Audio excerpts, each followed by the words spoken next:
Avant d'introduire cette table ronde, je voudrais remercier le CCGPF pour l'organisation de ce colloque sur un sujet aussi fondamental que celui de la sécurité.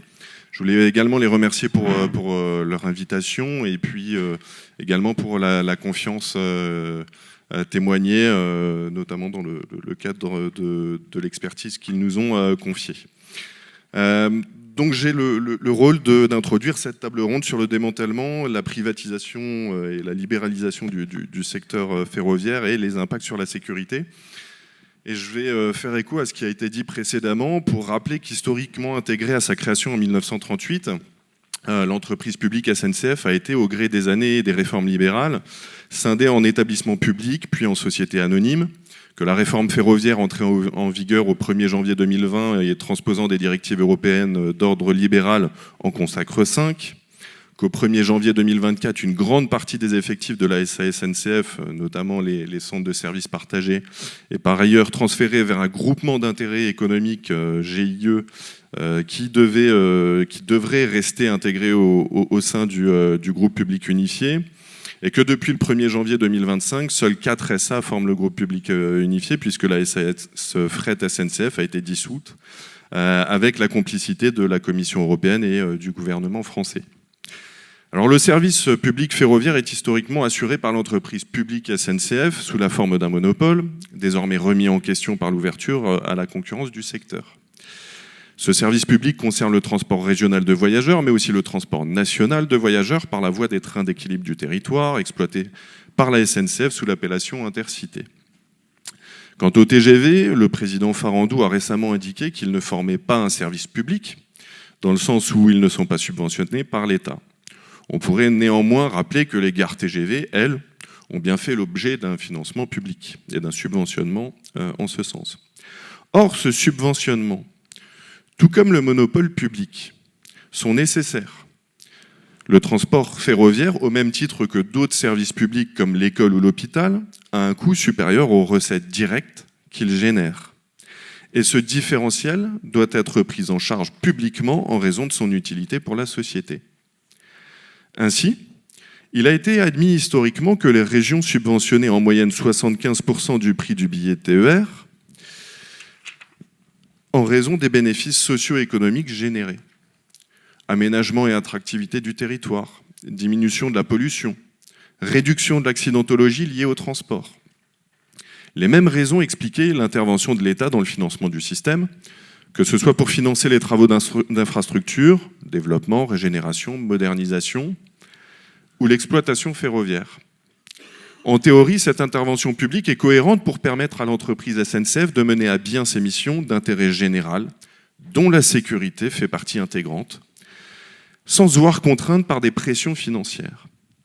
Rappelons que l'unité et l'unification de l'entreprise ferroviaire unique avaient pour but de conférer à cette dernière de l'agilité, de la rapidité d'action.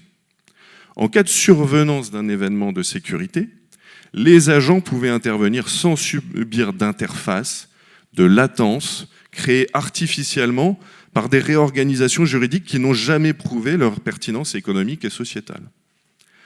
Or, le système ferroviaire et l'entreprise publique sont de plus en plus morcelés, atomisés, et le mouvement de filialisation amorcé depuis de nombreuses années, le groupe SNCF est composé d'environ 1 millier de filiales, n'est pas prêt d'être stoppé. Dans le cadre de l'ouverture à la concurrence du transport ferroviaire de voyageurs, la SNCF a décidé de créer une filiale d'exploitation par lot. À cela doivent être ajoutées les éventuelles sociétés qui seraient créées dans l'hypothèse d'ouverture de lots dits fonctionnels, un exemple, la billettique, ou de gestion de l'infrastructure. Dans ce contexte, il ne faut pas non plus oublier la création du GIE précédemment cité et détenu par les SA du groupe et prestant des services supports. L'activité de fret ferroviaire n'est pas en reste, puisque des cendres de l'entreprise publique historique sont nées 2 sociétés distinctes, Exafret pour le transport et Technis pour la maintenance des wagons. On comprend aisément que cette multitude de sociétés et de frontières juridiques crée des lourdeurs et, dans le cadre de la sécurité, des latences dangereuses. La SNCF a ainsi adopté le fonctionnement et l'organisation d'une entreprise privée. Elle pratique, entre autres, le yield management, rationalise ses moyens de production avec l'exemple parlant de l'équipement agent seul, crée des joint ventures, ces sociétés communes avec des entreprises privées, pour ne plus assumer seuls les investissements, notamment dans les gares, ou encore investit tel un fonds d'investissement dans des sociétés et ou projets, français ou étrangers, sans que ces derniers poursuivent un intérêt général. Elle a également recours à l'externalisation de ses activités, à travers un recours massif à la sous-traitance. Ce mouvement, allant de pair avec la fonte des effectifs internes du groupe public unifié, nous sommes passés d'un indice 100 en 2003 à 77 20 ans après, comme vous pouvez le voir sur ce graphe, a atteint un pic de dépenses en 2022 avec plus de 10 milliards d'euros dépensés auprès d'entreprises externes, évidemment. Pourtant, ce choix stratégique interroge.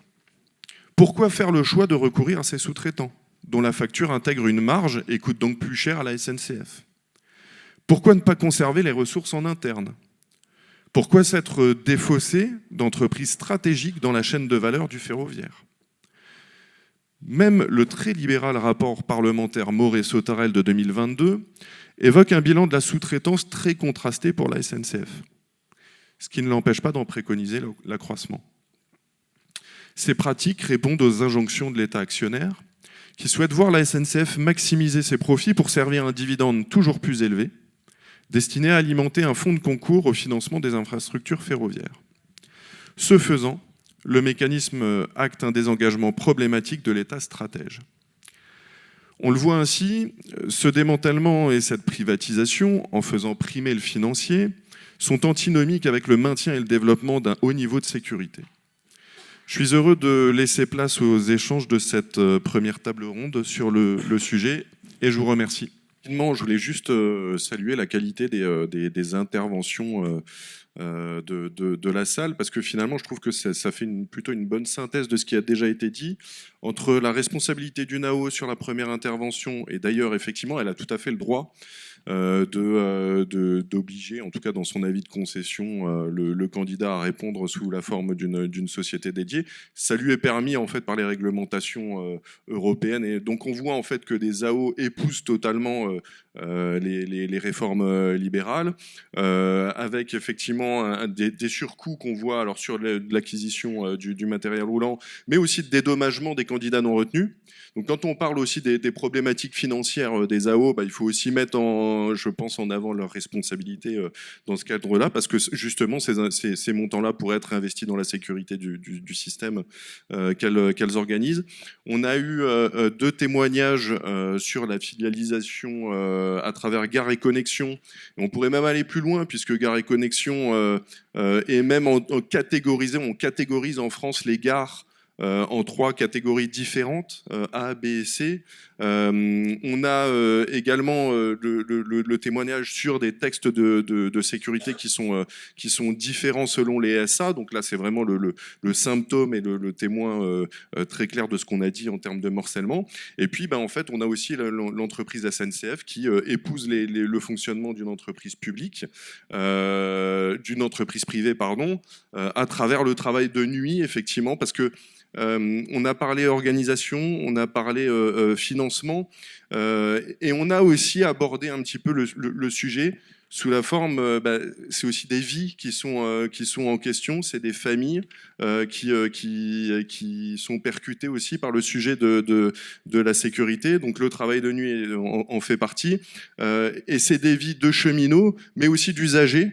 Et de tiers, parce que dans les données qu'on donne en introduction de notre rapport, on pointe aussi le nombre de décès de tiers en lien avec le système ferroviaire, des décès qui sont encore trop nombreux et qui sont malheureusement majoritaires dans les statistiques de l'EPSF. Donc voilà, je voulais apporter cette vision-là. Je trouvais que les interventions étaient de grande qualité.